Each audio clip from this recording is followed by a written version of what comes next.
please. Yes, let's give a big round of applause to Western Union. Western Union.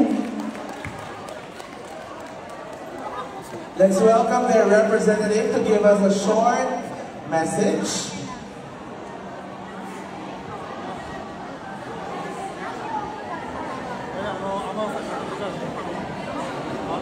Hello, good afternoon everyone. Good afternoon Osaka. Ayan, lahat ba nag-enjoy ngayon?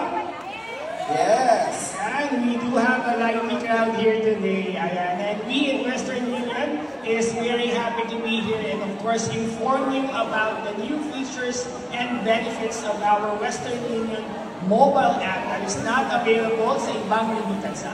So, let me just ask you guys, na-experience nyo ba na nag-try kayong mag-check at mataas ang rate pero wala pang inyong pera? Oo naman, sir. Yan, no? So, ang hirap, no? Sayang sa nakapagpadala kayo.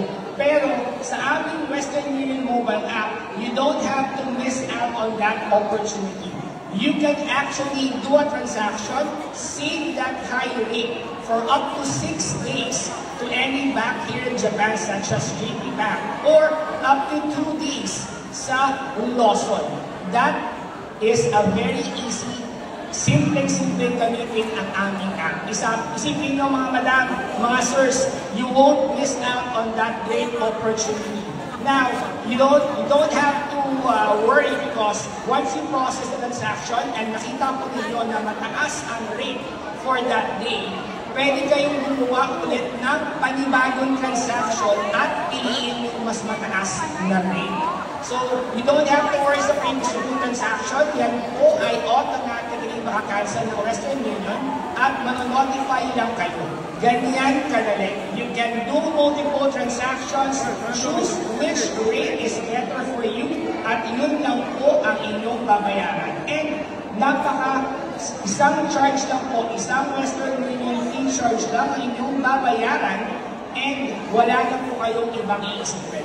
Wala kayong marireceive na ID or email or letter kasi po lahat ay nasa loob na po ng inyong Western Union mobile app. Ganyan kadali. Second, for those na gagawa ng documents for tax refund, hindi nyo po kailangan tawagan o email ang Western Union. Because like what I've said, everything is in your Western Union mobile app.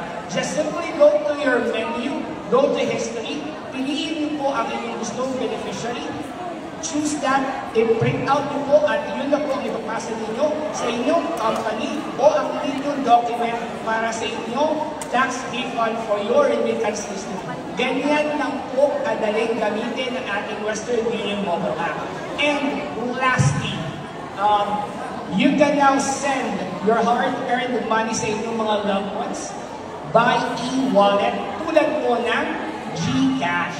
Ayan. Reminder lang po na wag lang po tayo magkakamaling maglagay ng phone number because once we process that, in a matter of seconds, your loved ones will get the money right away. Ganyan po tayo kabilis. Also, we have other options to choose from, such as transferring to any banks in the Philippines like BDO, or you can also transfer to any authorized locations such as Palawan. Ganyan po kadali gamitin ang ating Western Union mobile app. And for those today na makakapag-register po and if you want to add beneficiaries to your accounts, just simply visit our booth, andyan lang po, and our staff will help you out do that para po sa time na magpapadala na kayo ng pera ay madali na lang po kayo magagawa yun. So thank you so much and you guys enjoy the rest of the bingo. Thank you so much everyone. Thank you, Western Union. Ayan, madali na kayong makapagpadala ng pera. Yung may mga pera dyan. GCash dyan. Okay? So don't keep your money in your pocket. Share it. Sharing is caring. Di po ba? Maraming salamat, Aba, syempre. Oh. Maraming salamat po sa ating major sponsor, of course, ang Western Union. Okay. Alright.